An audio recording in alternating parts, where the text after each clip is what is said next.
Purihin ang Panginoon. May salita San Pablo, magsigaya kayo sa akin, kaya ako na may gumagaya kay Kristo. Pero patay na si Pablo eh.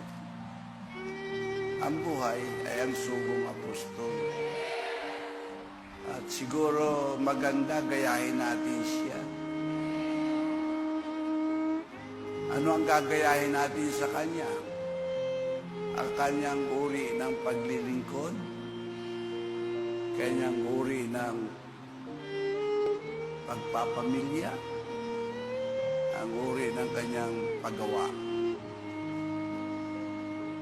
Gagayahin natin. Bakit ho?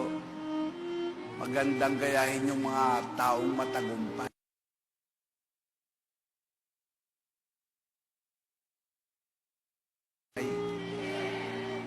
Kaysa yung mga taong bigo. Ano ang gagayahin natin ang nasa isip na apostol ay ang ikalalago ng iglesia. Kaya tayo'y pinagpala